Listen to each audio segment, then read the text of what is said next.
The sun was burning like fire over the endless red desert. The wind moved slowly, whispering through the dunes, dry and hot. A human man named Ray walked alone, his boots sinking in the soft sand. His scanner was tied to his wrist, blinking slowly, showing nothing but heat. He wasn't supposed to be here. This land was marked dangerous by the local maps. Some said the place was cursed. Others said strange things lived under the ground. But Ray didn't care. He was a scavenger, hunting for old tech and scrap to sell.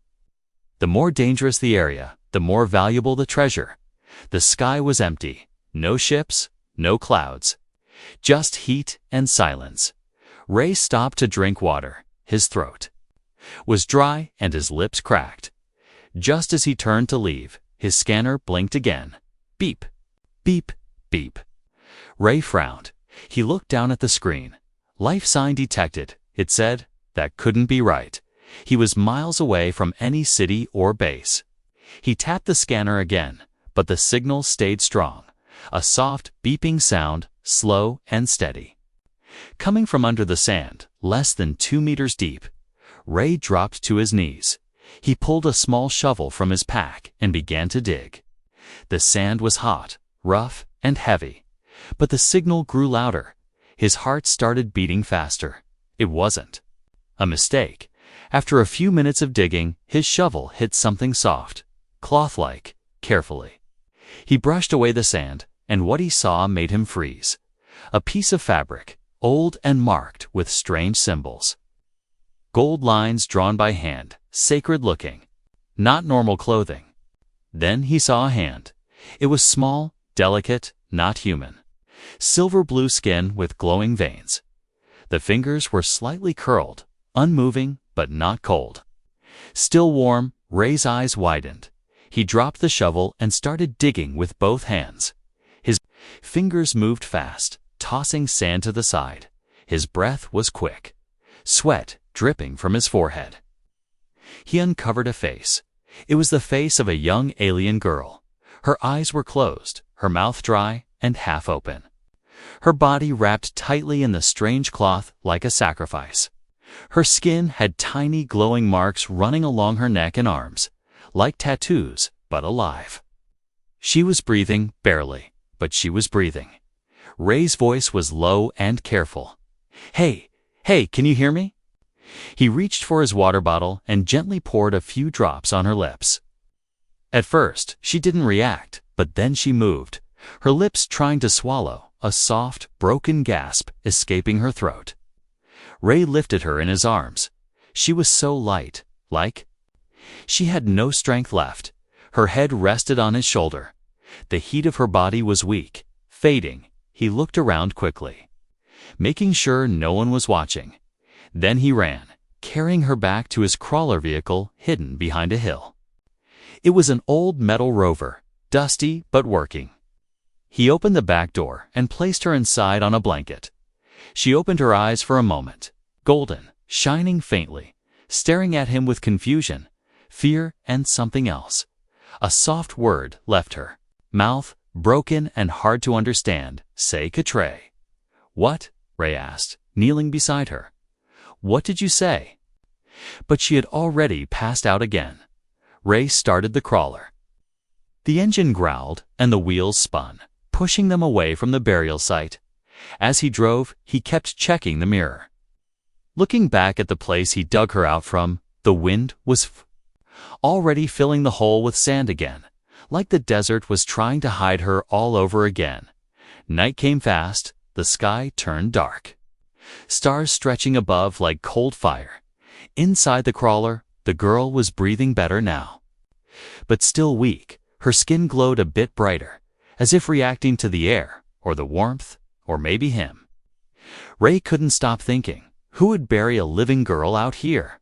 What kind of people did this? Was it punishment, a ritual, or something worse? Suddenly, she moved again. She sat up halfway, her body shaking.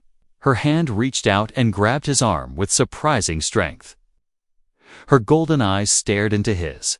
She said the word again. "Sactri, Sactri."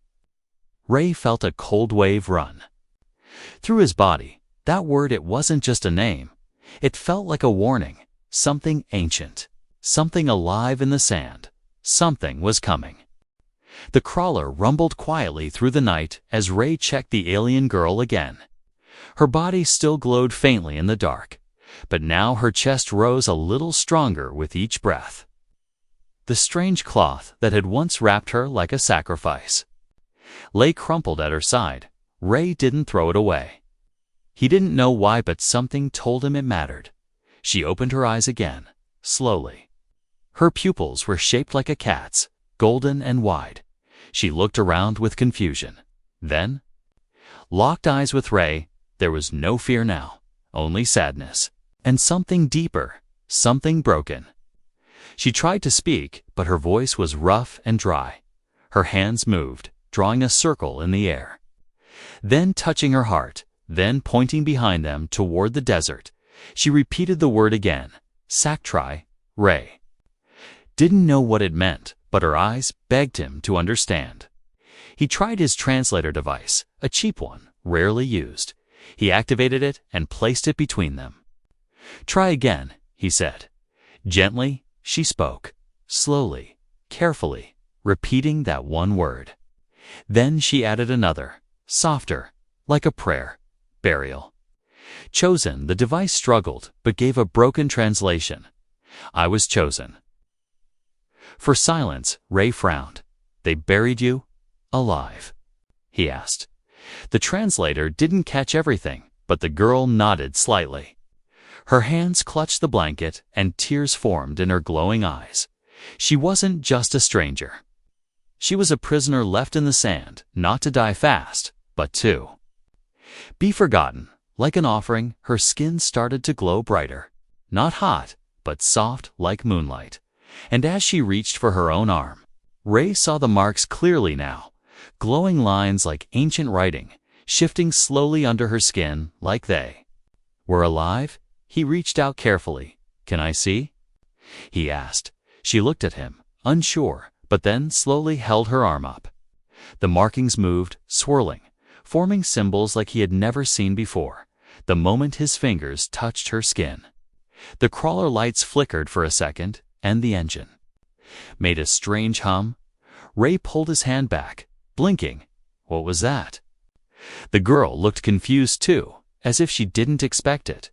She touched her chest again and whispered, Marked? I carry it. The call. Suddenly, the crawler's alarm went off. Ray turned quickly and checked the screen movement. Outside, two shapes, not far behind, moving fast, not animals. Too smooth, too silent. He switched off the lights and pulled the crawler into a small canyon crack. The desert around them fell silent again, except for the soft glow of her body and the quiet hum in the air. The girl curled into the seat, frightened. Whispering something over and over, Ray leaned in, the translator barely keeping up. They are coming. They are coming. They follow the scent of purity. Ray's breath caught. He looked at her. Who is coming? She covered her face, shivering.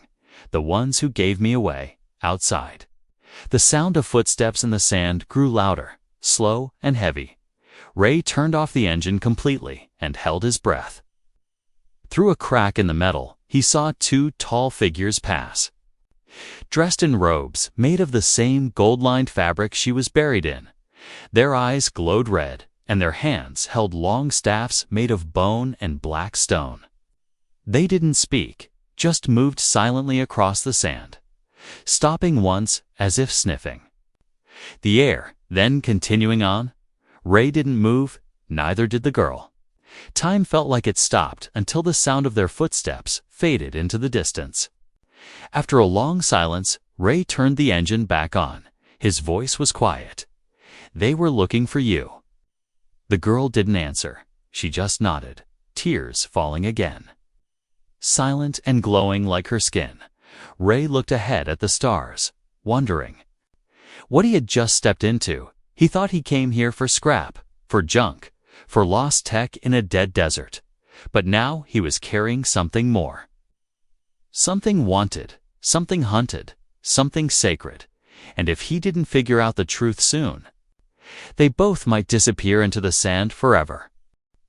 The night dragged on, heavy with silence. Ray didn't speak much as he drove the crawler deeper into the canyon. The alien girl sat quietly beside him, her eyes never leaving the dark behind them. Her body still glowed softly, casting shadows. Along the metal walls, at one point, Ray asked her name. She stared at him for a moment, confused. Then placed her hand on her chest and said, "Vetra." Ray nodded. "I'm Ray," he said simply. She tried repeating it. "Ray," then smiled slightly. The first smile since he found her beneath the sand. The translator helped, but the words were broken, slow, and hard to trust. Still, he learned pieces of her story. Small, sharp fragments like shattered glass. Her people had once followed an ancient path. A belief that the desert must be fed, not with animals, not with things, but with innocence, purity, silence. Vetra had been chosen, not for something she did wrong, but because she was clean, untouched, sacred in ways even she didn't understand. Her village had wrapped her in the ceremonial cloth, painted her body with the holy marks, then buried her alive beneath the desert moon, all without a scream, all without a goodbye. Ray clenched his jaw as he listened, his hands tightened on the crawler's steering. The idea that people could do this to one of their on it made him angry in a way he couldn't explain. The deeper they drove into the canyon, the more strange things became. The ground under the wheels started to glow in patches, soft blue, veins running through the stone. Vetra looked out the window, then sat up straight. Whispering something under her breath, Ray slowed the crawler. "What is it?" he asked. She pointed forward, the old path. "It calls to me." The crawler rolled over a ridge and stopped. Below them was a massive pit, circular, ancient, surrounded by broken pillars half buried in the sand. In the center of the pit stood a stone platform, cracked and moss-covered, but clearly shaped by hands, not nature. Vetra's body glowed brighter now, as if the place itself was waking her up. She stepped out of the crawler without waiting, walking toward the pit slowly, barefoot. Her feet touched the sand like it was water, like she belonged to it. Ray followed, holding a small flashlight. It barely made a difference. The glow from her skin lit the area better than any beam. As she reached the platform, the symbols on her arms and neck began to move faster, forming shapes Ray had never seen. Then the platform itself responded. Small floating stones began to lift and spin in the air around her. Ray looked around, nervous. "What is this place?" he asked. Vetra didn't answer. She placed her hands on the stone surface and closed her eyes. The translator buzzed quietly, capturing her soft words. "Here." The silence began. Here, they touched the god. Suddenly, Ray felt a shift in the air, like the wind had turned into something alive. His flashlight flickered and died, but the floating stones continued to spin, creating a low hum, like a machine waking from sleep. Then a beam of light shot up from the center of the platform and hit the sky.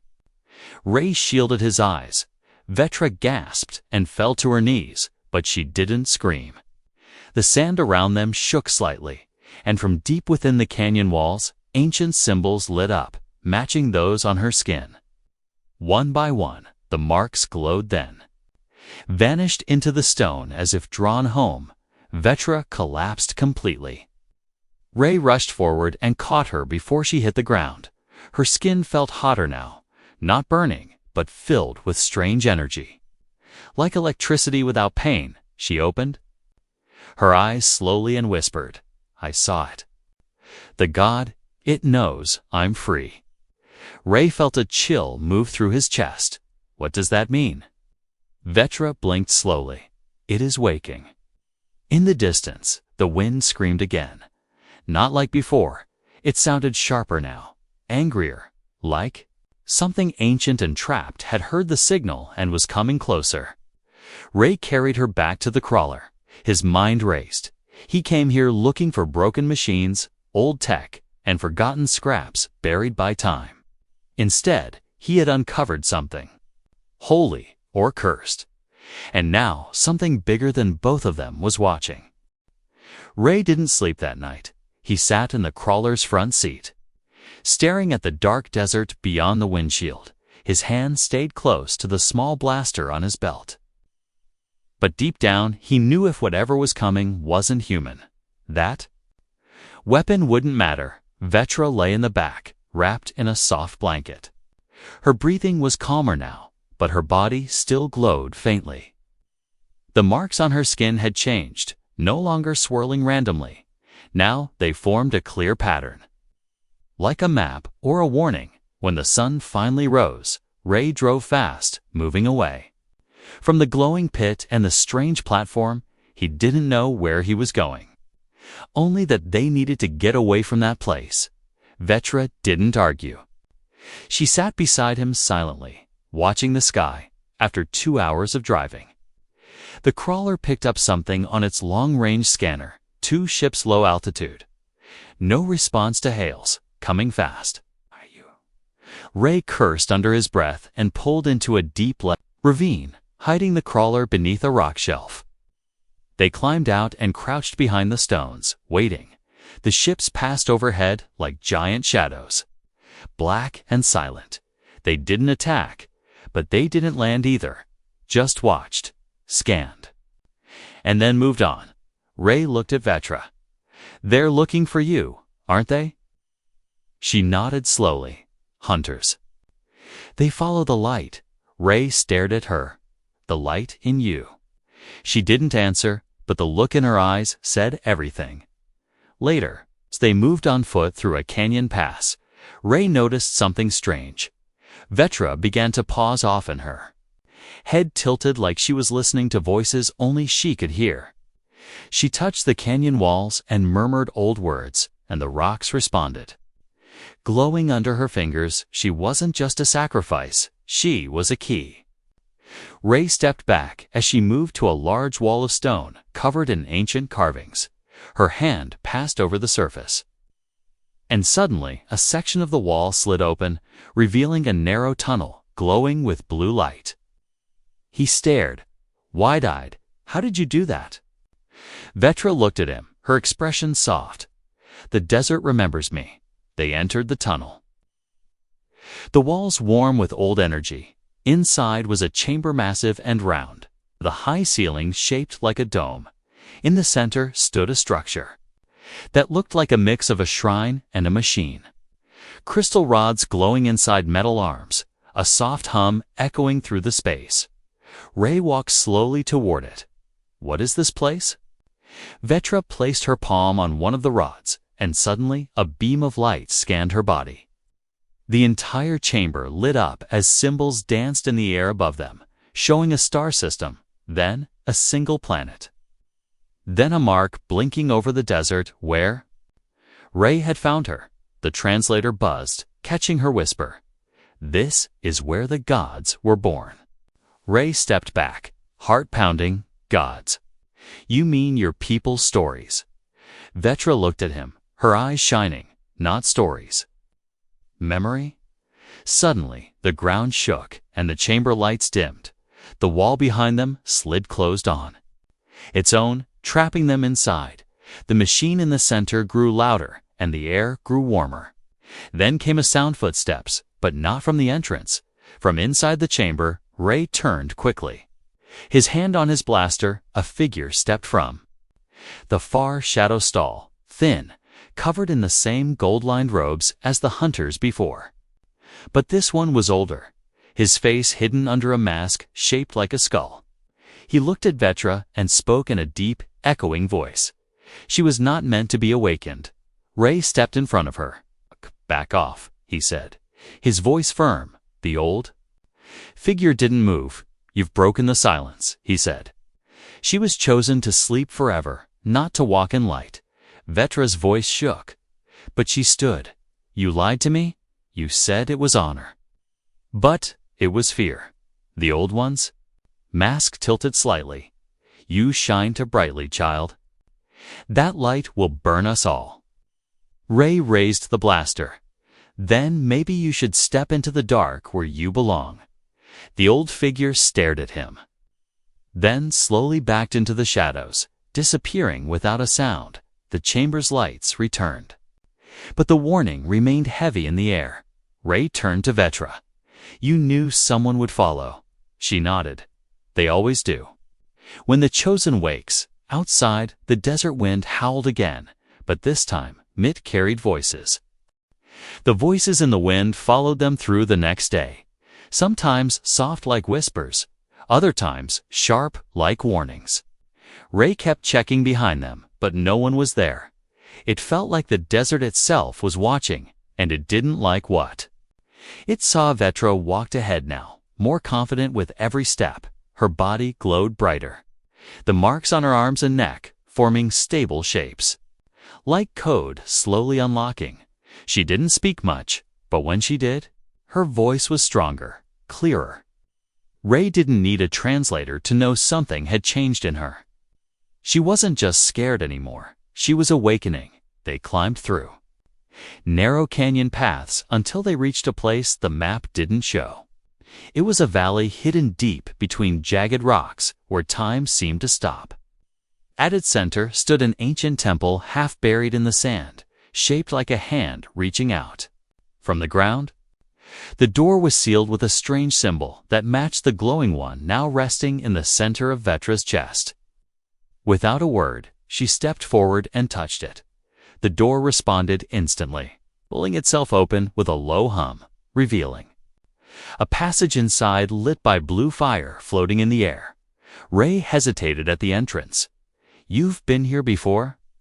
He asked. Vetra shook her head slowly. Only in dreams. Inside. The temple walls were covered in murals. Some showed figures like Vetra, glowing and peaceful. Others showed them lying beneath the ground, surrounded by hunters with bone staffs and blood symbols. But the last wall showed something different. A large figure made of fire and light, rising from the sand, with no face, no name, only hunger, and beside it people bowing, offering children with glowing marks like Vetra's. Like gifts to a god that never smiled, Ray stared at the image. This is what they worship. He whispered. Vetra looked down. They don't worship it. They fear it. Deeper into the temple, they found the chamber wide, circular, and filled with crystal machines humming with old power. In the center stood a stone cradle covered in dust. Vetra walked to it slowly and placed her hand inside. The moment she touched it, her markings glowed even brighter, and the machines activated, lights blinked, crystals spun, and an old voice echoed through the chamber not in sound, but in Ray's mind, chosen vessel detected. Awakening protocol. Unlocked.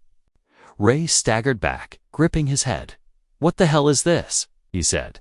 Though no one could answer him, a column of light burst from the center. Surrounding Vetra, her feet lifted off the ground, and symbols wrapped around her body like ribbons. Of light, Ray watched in shock as her form hovered, arms out, eyes closed. Then, a shadow moved at the edge of the chamber. Ray turned fast, blaster ready, but he was too late. One of the hunters from before had followed them, cloaked and silent. His red eyes glowed beneath the hood, and in his hand was a weapon made from jagged stone. He rushed toward the light butt before Ray could fire. The chamber itself reacted. The floating crystals spun faster, and a blast of energy knocked the hunter across the room, slamming him into the wall. Vetra slowly floated down, the light around her dimming. But her body now looked different, stronger. Her eyes opened, not golden, now but white. Filled with a storm, she looked at Ray, her voice echoing slightly. I remember. Everything now. Ray lowered his blaster. What are you? He asked. Not sure if he wanted the answer. She stepped out of the circle of light, her feet touching the ground like she had been reborn. Not a god, she said quietly, but made to carry one. The ground shook beneath them and outside.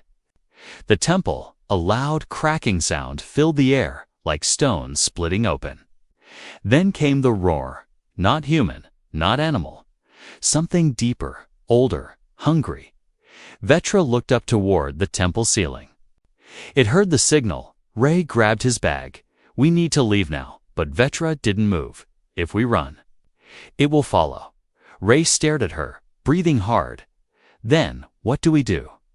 She turned toward the hunter's broken body and whispered, "We fight, and we finish what they started 1,000 years ago." Outside, the sand began to rise. The sky turned red as the wind screamed across the desert. Dust clouds swirled around the ancient temple, and the ground trembled under Ray's boots. He looked up at the cracks forming in the cliff walls above.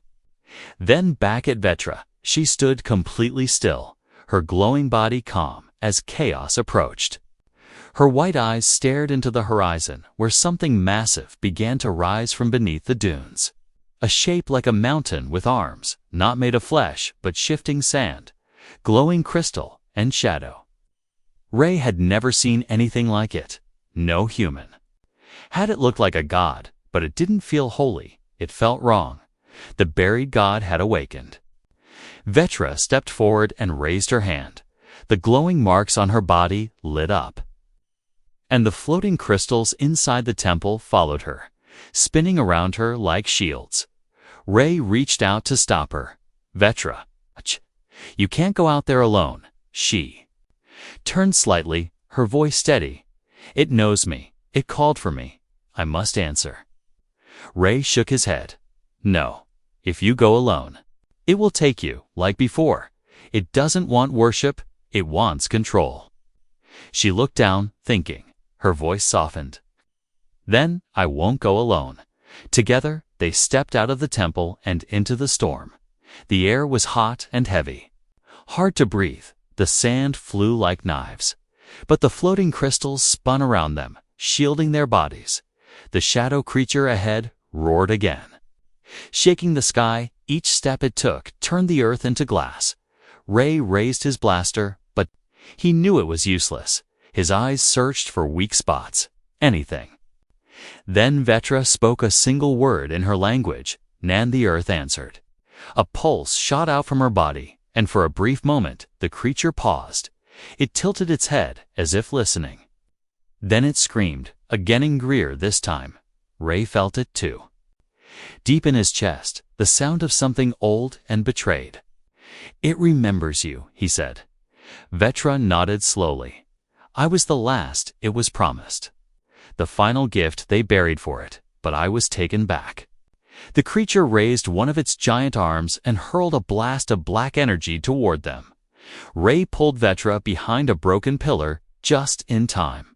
The energy struck the ground, sending up a shockwave that cracked the sand like glass. They crawled through the dust, heartbeats loud in their ears. "We can't win like this," Ray shouted. "We need a weapon." Vetra looked toward the temple again. Her eyes focused. "There is one. But it needs both of us." They ran back inside, the temple now glowing with new light as they entered. The center of the chamber had changed. Rising from the ground was a floating crystal blade. Not made for killing, but for sealing a weapon. Not of war, but of choice. Vetra approached it and touched the blade. Her body lit up again, and her voice called softly. "Ray, touch it." He hesitated, then stepped forward, placing his hand on the blade's hilt. The moment he did, the chamber responded. Symbols covered the walls, spinning faster, and the blade split into two, one for him, one for her. Ray stared at it, the weight perfect in his hand. "I thought you said you weren't a warrior." Vetra looked at him, her expression calm. "I wasn't, but now I must be." They stepped out once more, side by side. As the god creature raised its arms again, Vetra threw her blade into the air, and it hovered, spinning fast, creating a field of energy around them. Ray charged forward, using his blade to deflect the black shards the creature launched. For a moment, Human and alien moved like one. Their energy synced, their purpose clear. The creature tried to reach Vetra, but Ray blocked every attempt. His body burned, his muscles screamed, but he didn't stop. Then Vetra raised both hands and spoke a final command in her old tongue. The sky opened above them, and a beam of white light slammed down into the creature's chest. Its body cracked, split, and screamed not in pain, but in disbelief. It hadn't expected to be rejected by its own vessel. The creature collapsed, its body turning to dust and ash. Swallowed by the desert that had once fed it, Ray dropped to one knee, gasping. Vetra knelt beside him, her body dim now, weak from the power she used. "It's done," she whispered. "The god has no voice anymore." Ray smiled through the pain. "Then let's make sure it never speaks again." The wind fell silent, and the desert after so long finally rested. The sun rose quietly over the desert, golden light washing over cracked stones and dust-filled skies. The temple behind them had stopped glowing. The crystals inside now cold and lifeless, like a machine that had finished its task and gone back to sleep. Ray sat on a rock, bruised, breathing slow. The blade he had used was now dull and crumbling, pieces of it turning to sand in his hands. Vetra stood not far from him, silent, her body no longer glowing. Her markings had faded, leaving only faint scars of light across her skin. She looked human now, but Ray knew better. The creature was gone, buried not just by power, but by rejection. It had waited centuries for its vessel, the one pure enough to hold it, but Vetra had chosen her own path, and that had been its undoing. Ray broke the silence first. "What happens now?" Vetra didn't answer right away. She looked toward the horizon, where their footprints stretched far into the sand. "The cycle is broken," she said finally. "They cannot sacrifice another. The god is no more." Ray stood up, wincing from the pain in his legs. "And your people? Will they come after you again?" She shook her head. "They will feel the silence. They will know. The old ways are gone." A soft wind moved past them. Gentle now, not angry. The desert had changed. Ray looked at her. "You could go back to them. They might welcome you now, worship you even." Vetra smiled faintly. "I don't want worship," she said. "I want to live." He nodded slowly, understanding. "So, what will you do?" She turned to face him fully, her eyes calm. "I don't know your world, but I know you didn't leave me in the ground. You gave me back the sky." Ray chuckled. "You saved the sky. I just dug a hole." They both laughed for the first time in days, the sound soft but real. Later that day, they reached Ray's old crawler, dusty and half-buried after the last storm. He dusted off the engine and managed to start it with a cough and a spark. The vehicle rumbled back to life, tired but willing. Vetra sat in the passenger seat, watching the world pass by. Her face was, but Ray could see something in her eyes, a quiet joy, like someone who had never seen sunrise from a free place before. As they rode across the dunes, heading back toward civilization, Ray asked, "You sure you're ready for what's out there?" She looked at him with a soft smile. "No," she said. "But I was never ready for what was under there either." They didn't speak much after that. They didn't need to. The silence between them was no longer heavy or painful. It was peaceful. Now, like the desert itself had given them permission to breathe again when they reached the edge of the restricted zone. Ray checked his scanner. A dozen ships on long-range sensors. No hostile movement, no hunters, just open skies and the sound of life returning. Vetra leaned her head back and closed her eyes. "I used to think I was chosen only to die," she whispered. "But maybe I was chosen to survive." Ray nodded slowly. "Maybe you were chosen to remind everyone what survival really looks like." The crawler rolled over the last hill, leaving the cursed land behind. The place where gods had once been fed by fear was quiet now, and in its silence, something new had been born. Not power, not worship, but freedom. And it all started because one man decided to dig.